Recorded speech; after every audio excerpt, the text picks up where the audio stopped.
Greetings. I'm Karen Craigo, poet from Springfield. It is so nice to be with you tonight virtually. Thanks to Melody for inviting me and to the library for having me. I wish I could be there in person. It seemed like when I became Poet Laureate of Missouri in 2019, kind of thought I'd be coming around and meeting lots of interesting folks, and um, not so much. It's been a lot of virtual stuff, but I'm so thankful for the chance to get together with people who love poetry. So thank you very much for coming. Better days ahead. One of these days, we'll be able to gather in person. I've been writing a lot during this time, and I thought I'd share some new poems with you. Let me see here. Kind of a funny thing. I was recording before I thought, and I did my whole reading, and then I didn't have my computer on, so it was it was just recording to a blank screen. So I thought I'd read you some television poems. I have written poems about television shows, and I'm kind of excited about these right now because I'm going to the Missouri Cherry Blossom Festival tomorrow in Marshfield, and I'm going to help out at the autograph fair. And I'm helping, if you know the old show Barney Miller, I'm going to be sitting with Wojo Howitz, the detective from the Barney Miller show. And it got me excited about my TV poems, which are hit or miss if you love old shows and you love, a lot of them were reruns when I saw them. Some of these you might be familiar with, some maybe not, but I'm going to read a few television poems because they make me happy right now. There's an episode of Barney Miller, which is set in a New York City police precinct, where an angel was booked. It was a real angel, and everybody thought it was somebody who had need of special services, who thought he was an angel. So this is called Wojo Books an Angel Down at the 12th Precinct. Every kind of crazy comes here, and there's a single rule so simple even a werewolf understands. Don't spit on the floor. Wojo Howitz trembles to look at me, but the one they call Nick is unflappable, as thick as his coffee. Fish has seen everything, but spares me a sidelong look as he shuffles toward the John. They've called Bellevue, so I listen and watch and wait. Harris wears an impeccable suit, and Dietrich is thinking of Kant, but he won't spare a thought for me, found walking Murray Hill in my nightgown, wet streets beneath my soles. I couldn't offer a name for their files, and there's no one to take me home. I just pegged out one day, off duty, and wandered to earth like Officer Levitt walking a beat. She thinks she's an angel, Wojo breathed when we entered, then hung up his coat, the warm one he always wears with the shearling liner. I feel naked without my wings, not the scraps of wire and tulle they took from me in booking, but the nubbins that begin to flutter in the hollow between my scapulae when someone dares to believe. I can tell the captain is one of us. Though he calls me a 1096, I see kindness and pity in his eyes, maybe a little recognition. There have always been angels among you, the ones you look to for answers, the ones who are gentle with you in those places where you do not expect to find grace. So if you know the show, you recognize all those names. And if you don't know the show, I'll bet you got a sense of just the array of detective characters and police officer characters who are in it. And here's a show I grew up with, and it was like pre-cable. We watched this show, The Wide World of Sports. Is it ABC? NBC Wide World of Sports. It always started with the same sort of reel of big sports moments, and one of the main ones was a spectacular ski jump crash where the guy just went like off into space, flipping over and over. So, and this is a show where you would watch a couple of different sporting events And the poem describes what some of those might be. Whatever's on, that's what you had. Just like whatever mom served for dinner is what you ate. Unlike in my house where my son requests a sandwich and gets it. I know. This is called The Agony of Defeat. Saturdays, my family ate what was served. Drag racing, rodeo, roundup. Always two events, far from each other. Cliff divers of Mexico followed by axles and toe loops and sow cows. We had no sense then we were lucky, just luckier than those snakes looping into frenzied caduceus before entering the dark of the bag. This was before cable, when we'd negotiate which channel of 3, only agreeing on Jim McKay and his natty mustard coat. I liked the loggers best, fast sawing in pairs, pedaling to stay atop a floating log. It would be a lie from any of us if we denied what we tuned in for. Vinco Bogatai cartwheeling off the ski jump, proving weakly a wrong move, incalculably small, can make everything fall apart. I kind of flubbed earlier. It was rodeo and rattlesnake roundup. I think I said rodeo roundup, but the rattlesnake roundup is an event as cruel as it sounds and not to be missed, I suppose. Have you ever heard the expression jumping the shark? It's a common thing we say now, and it comes from the show Happy Days. There was a character named Fonzie who rode a motorcycle. They lived in Milwaukee. The actor who played him was actually an unusually good water skier, and they had an episode where he jumped an actual shark. We use the term to mean that something has reached a point of ridiculousness because it has just gone to like such a ridiculous limit, and you'll do anything to keep people's attention.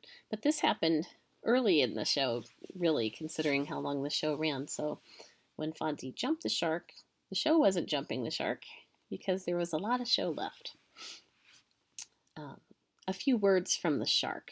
So this is in the voice of the shark that the main character, Fonzie, a greaser, jumped.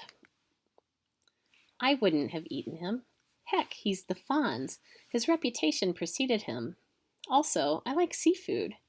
In that jacket, he was more turf than surf. I guess fame is okay, but you say jump the shark like it's a bad thing, a last-ditch effort, a hopeless swing for the fences. We did our thing in season 5, 7 seasons to follow. Here's me, all cartilage, but ossified in an idiom. We sharks have a saying, too, for those times you're trapped for no good reason, dozens of cousins and aunts watching from the outside, deep in the brine, and you circle at the surface in your pen, waiting. We call it swimming the paddock, and there are days like that when you're under deep scrutiny, on the brink of notoriety, poised to offer your big contribution. Good thing sharks don't have feet. For decades, I'd have kicked myself for not even chancing a nip.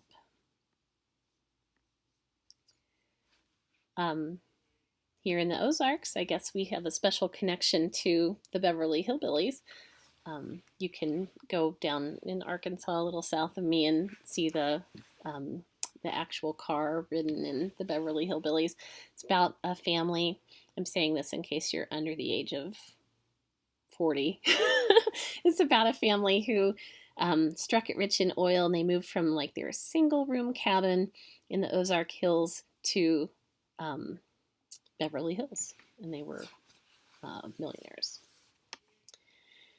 Your heart as Granny. I have a little something for what ails ya. Best chase it with a draught of goat's milk 'cause it's fiery. It lands in the gut and burns like a coal, but then after you can wave off devil water, shake your rheumatiz. I tell you, you can bounce back up again to carry water from the well, to bend at the stove, stir a pot, maybe split a little wood for the kitchen. Did no one ever teach you how to build up a fire? If you find a little spark, you can stoke it, if and there's any breath in you.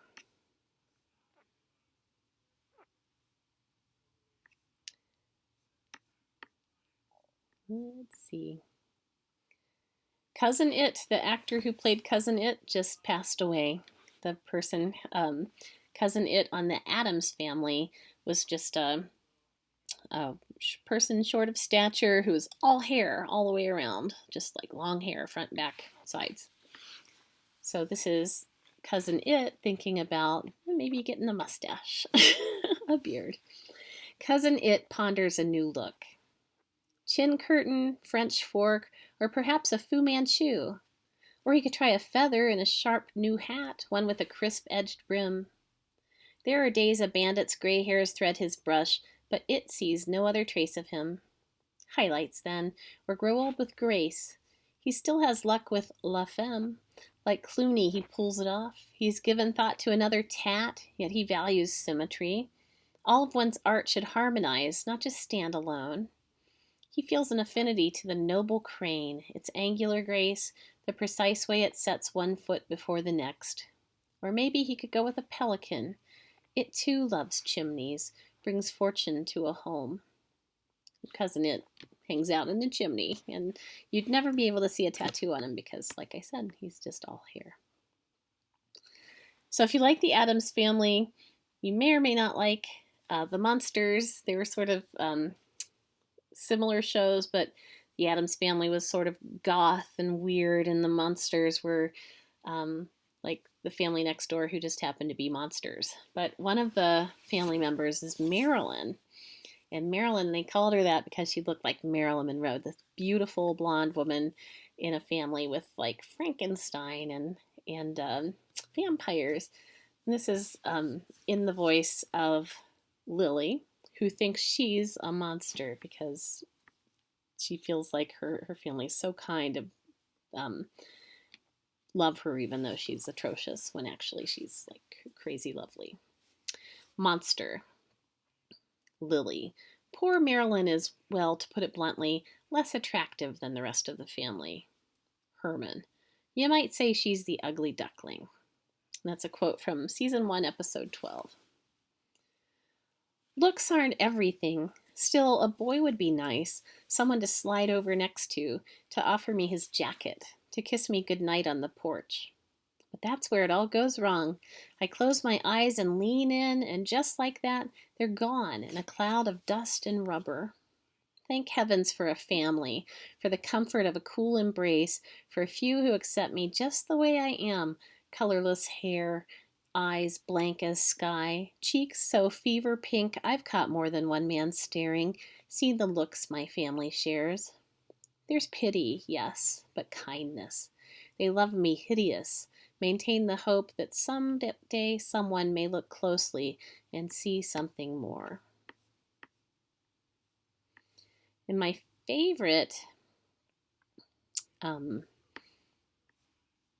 my favorite show to write about is Bewitched, about witch who her husband asks her not to use her powers. And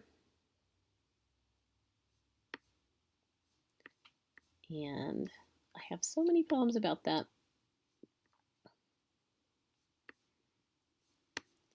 Just choosing which one to read. A typical suburban housewife.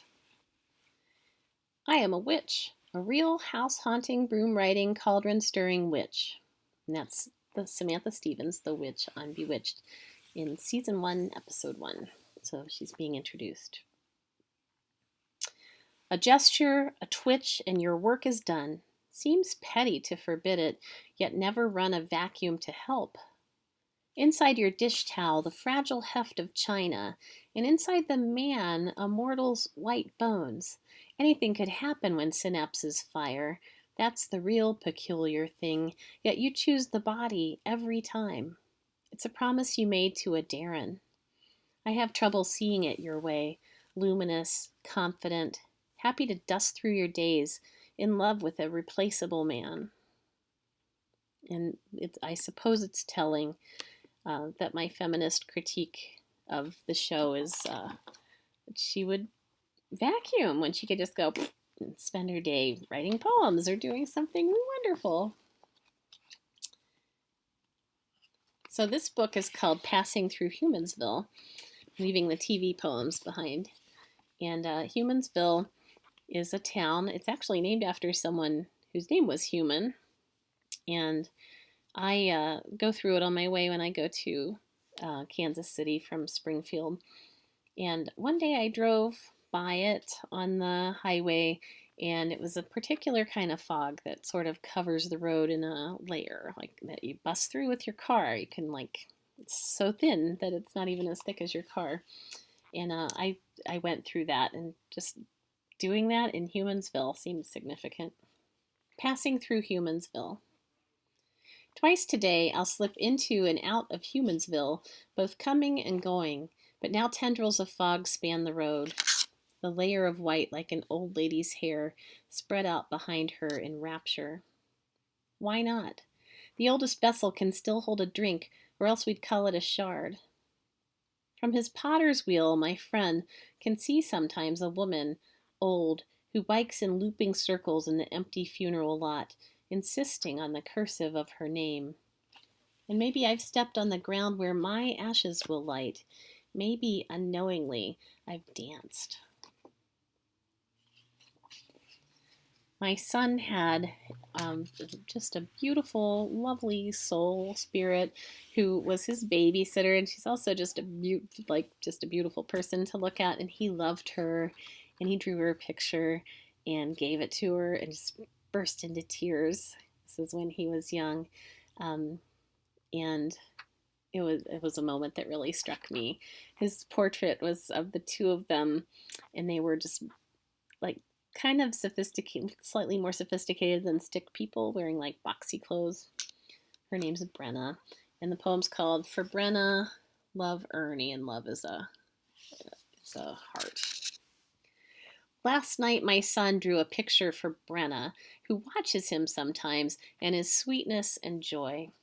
They stand side by side in blocky slacks, and you know she's a girl by the bun balanced like an apple on her head. In the picture, each wears a U for a smile, and they stand apart, not touching nor able to touch, their arms short and handless. When he gave it, he broke into grief, racking sobs, eyes closed in shame. He loves her. Consider his vision, two standing so happy and plain in their breeches. It is simple, there is nothing easier. The beauty hurts him, each one dignified and glad. Small arms open to possibility in the twin flags of their rectangle pants. Can't you see it?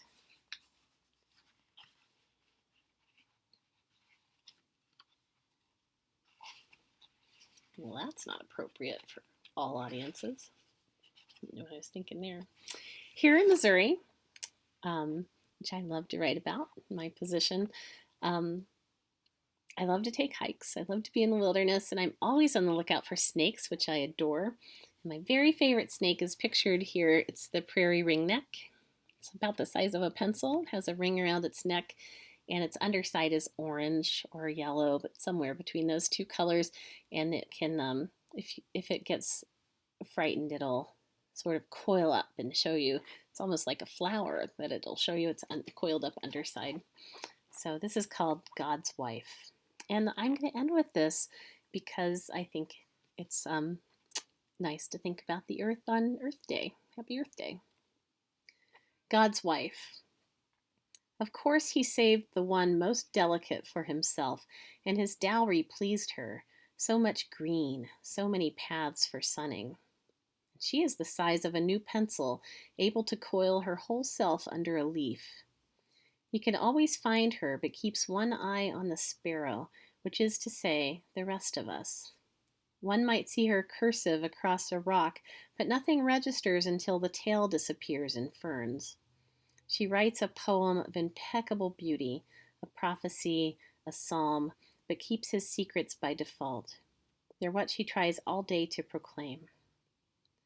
You were wrong about the curse. No one loves the earth like the serpent, each moment the glory of embrace. To slip inside and out again, every muscle touching those walls, this is a blessing. In the jungle are birds whose long tails spill out as a tapestry, telling the story of everything there is. But here in the Ozarks, God gave us the ringneck, black back, yellow collar, a flash of orange underside as she coils her tail when afraid. Do you hear what I'm saying? When she startles, she blossoms to flower. Keeping it kind of short tonight just because aren't we all just zoomed out, I think, in some ways. So it's really a special treat that you showed up tonight, and I thank you so much. I encourage you to get in touch with me if you have a poem you'd like to share, or a question about poetry, or you'd like some resources to work on your own poems, some prompts, anything that you might have in mind. My email address is karen.craigo, Karen.Craigo @gmail.com. I would absolutely love to hear from you, and I hope you'll consider trying some poems on your own. Thanks so much. Have a great night.